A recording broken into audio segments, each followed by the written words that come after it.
ہم اس شہنشاہ ہند کے دربار میں حاضر ہیں. تھوڑی دیر کے لیے آپ توجہ کریں گے تو میں آپ کو اجمیر معلیٰ پہنچا دوں اور تصور میں تمہیں غریب نواز کا روضہ مبارک نظر آ جائے گا. اور ہم صرف اجمیر نہیں ان کے آبائی وطن پہنچتے ہیں جہاں سرکار غریب نواز رضی اللہ تعالیٰ عنہ کی ولادت باسعادت ہوئی.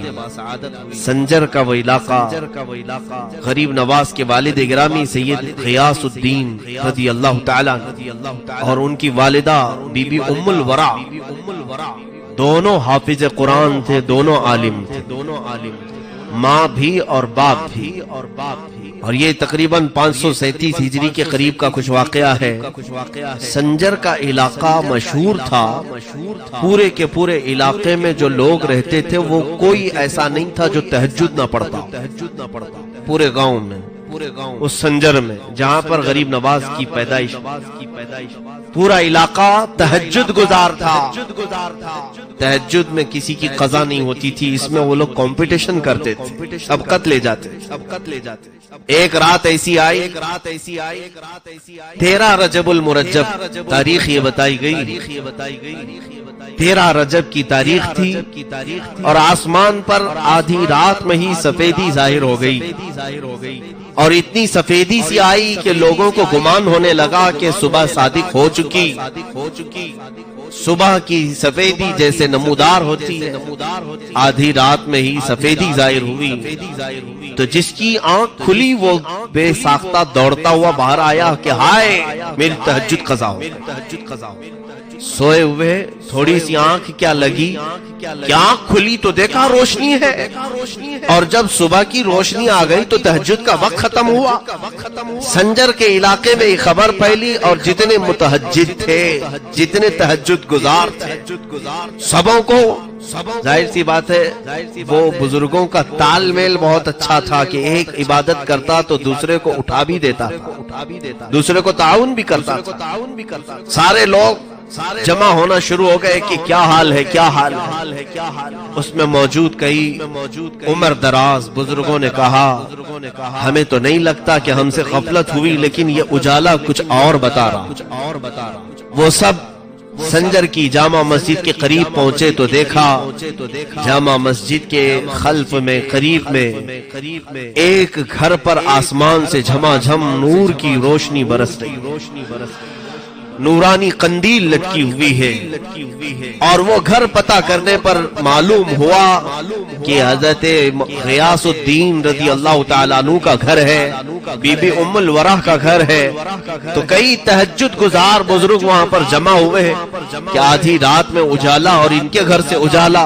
ابھی یہ سب کشمکش میں تھے کہ غیاث الدین کا دروازہ کھلا, ایک دایا باہر آئی اور معین الدین کی ولادت کی خوشخبری سنائی. حسن چشتی رضی اللہ تعالیٰ عنہ غریب نواز کی ولادت کی تاریخ میں لکھا گیا ہے آدھی رات میں پورا سنجر روشن تھا. رات آدھی ہے اور تہجد پڑھنے والے اس گمان میں آ گئے تھے کہ صبح ہو گئی اور ہماری تہجد قضا ہو گئی. لیکن پتہ کرنے پر, جانکاری حاصل کرنے پر یہ معلوم ہوا کہ یہ نہ صبح ہوئی ہے نہ سفیدی ہوئی ہے, بلکہ یہ کوئی اور صبح معین الدین لے کر کے آیا ہے. کفر کے ظلمات میں, شرک کی اندھیریوں میں معین الدین نام کا ایک چہرہ ایسی سفیدی لایا ہے کہ یہ سفیدی اب وہاں سے نکلی تو ہندوستان میں آئی. اور ہندوستان میں بھی جب وہ آئے تھے یقیناً یہاں بھی بہت اندھیرا چھایا ہوا تھا, کفر کا اندھیرا, شرک کا اندھیرا, جادو کا اندھیرا, بدعات کا اندھیرا, خرافات کا اندھیرا. لیکن جیسے ہی یہ چاند طلوع ہوا انہی اندھیریوں میں خوب 90 لاکھ کو روشن بھی کر گیا. عزیزان گرامی, معین الدین حسن چشتی رضی اللہ تعالیٰ عنہ کی ولادت باسعادت کے بعد ان کے والد ان کی اہلیہ سے, اپنی اہلیہ سے کہتے ہیں ام الورا سے بچے کا نام کیا رکھنا چاہیے. ام الورا کہتی ہیں مشورہ چل رہا تھا شوہر بیوی میں, پہلا بچہ ہے تو ماں کہتی ہے سرکار غریب نواز کی ہمیں مشورے کی ضرورت نہیں, بلکہ میں اس بچے کے حمل کے دوران کئی بڑے مشائخ کو خواب میں دیکھا ہے اور انہوں نے مجھے مبارکبادی دیتے ہوئے کہا ہے کہ تیرا پیٹ حسن ہو، تیرا مولود حسن ہو۔ حسن کا مطلب ہوتا ہے خوبصورت، جمال والا۔ تو یہ مشائخ نے میرے حمل کے دوران مجھے رات میں کئی ایسی خوشخبریاں سنائی تھی کہ تیرا پیٹ، تیرا شکم حسن ہو اور تجھ سے پیدا ہونے والا حسن ہو۔ حسن کا مطلب خوبصورتی، تو کیوں نہ ہم ان مشائخ کی اسی بشارت پر بچے کا نام حسن رکھتے ہیں۔ اور پھر جب ان دونوں نے حسن نام رکھا تو غیب سے ندا آنے لگی حسن معین الدین، حسن معین الدین، یعنی یہی حسن ہے جو دین کی مدد کرے گا۔ معین کا مطلب ہوتا ہے مدد کرنے والا۔ اب یہ بچپن کی آپ کی ولادت کے بعد پرورش جو ہوئی، اب اس میں بتانے کی چندہ ضرورت نہیں، آپ کو میں بات بتا دوں۔ سرکار غریب نواز رضی اللہ تعالیٰ عنہ آل رسول ہیں، سیدہ کائنات فاطمہ الزہرا رضی اللہ تعالیٰ عنہ کی آل، جو حضرت امام حسین اور حضرت امام حسین رضی اللہ تعالیٰ عنہ سے امام زین العابدین، یہ جو سلسلہ چلا ہے اور سیم ٹو سیم سلسلہ جو غوث پاک کا ہے وہی سلسلہ سرکار غریب نواز کا، سیم۔ اور رشتے میں آپ کو میں بتاؤں، غریب نواز کی ماں حضرت بی بی ام الورا حضور غوث پاک رضی اللہ تعالیٰ عنہ کی سگی چچیری بہن ہے۔ گویا کہ سرکار غریب نواز غوث پاک کے کیا لگے؟ بھانجے ہوئے۔ بی بی ام الورا غوث پاک کی بہن ہے، چچا کی بیٹی ہے، اور حضرت غوث پاک کا جو حسینی سلسلہ ہے باپ سے، وہ حضرت خواجہ معین الدین کی ماں سے حسینی سلسلہ، اور غوث پاک رضی اللہ تعالیٰ عنہ کا والدہ ماجدہ سے حسینی سلسلہ ہے، اور ان کا والدہ ماجدہ کا سلسلہ حسنی۔ دونوں میں اتنی مشابہت ہے کہ وہ حسنی اور حسینی سید ہیں، اور یہ بھی حسنی اور حسینی سید ہیں، نجیب الطرفین۔ اب ایک اور روایت یہ ہے کہ سرکار دو عالم صلی اللہ تعالیٰ علیہ وسلم سے لے کر غریب نواز رضی اللہ تعالیٰ عنہ تک جتنے بھی آپ کے آبا و اجداد آئے، آپ کے والد، آپ کے دادا، آپ کے پردادا، لے کر کے حضور صلی اللہ علیہ وسلم تک، ان کے داداؤں میں جتنے بھی تھے سب کے سب عالم باعمل اور متقی پرہیزگار اللہ کے ولی گزرے۔ اس میں سے ایک بھی کوئی عام آدمی نہیں ہے، ہر ایک اپنے وقت کا قطب ہے۔ ظاہر سی بات ہے حضور پاک صلی اللہ تعالیٰ علیہ وسلم کی وہ امانت جس گھر میں قطبوں کے ذریعے سے، اقطاب کے ذریعے سے آئی ہو، تو پھر اس کی تربیت کس شان سے ہو رہی ہو۔ آپ بچپن میں ہی حافظ قرآن بنے۔ سرکار غریب نواز رضی اللہ تعالیٰ عنہ کا سب سے پسندیدہ مشغلہ قرآن کی تلاوت۔ کہیں پر بیٹھے قرآن پڑھتے، گھر میں بیٹھے قرآن، باہر بیٹھے قرآن۔ ان کے والد جب آپ کی عمر مبارک 14 سال کی تھی، فرماتے ہیں معین الدین کو کہیں پر بھی کسی کام پر لگایا جائے وہ قرآن کی تلاوت میں رہتا اور کام خود بخود ہوتے رہتے تھے۔ ایسا کئی مرتبہ ہوا۔ اب غریب نواز رضی اللہ تعالیٰ عنہ کے والد ماجد جب ان کی عمر 14 سال کے قریب تھی، وصال پا گئے، اور صرف ابھی 1.5 سال نہیں ہوا تھا کہ والدہ ماجدہ بھی وفات پا گئیں۔ آپ کی وراثت میں، باپ کی وراثت میں سرکار غریب نواز کو صرف ایک چھوٹا سا باغیچہ انگوروں کا اور کچھ پھلوں کا اور ایک پنچکی آئی، جس سے آپ اپنا گزر بسر فرما رہے تھے۔ اور حال یہ تھا کہ باغیچے میں غریب نواز رضی اللہ تعالیٰ عنہ خود اپنے ملفوظات میں فرماتے ہیں ان کا کام تھا قرآن کی تلاوت، اور اتنی مسحور آواز تھی، اتنی پیاری دلکش آواز تھی کہ چلنے والے راستے پر رک جایا کرتے، حتیٰ کہ غیر مسلم بھی غریب نواز کی تلاوت سننے کے لیے کھڑے ہوتے، قرآن پاک کی تلاوت اتنی شاندار انداز میں کرتے۔ اور فرماتے ہیں کہ جب وہ باغیچے میں تلاوت کرتے، رات کے وقت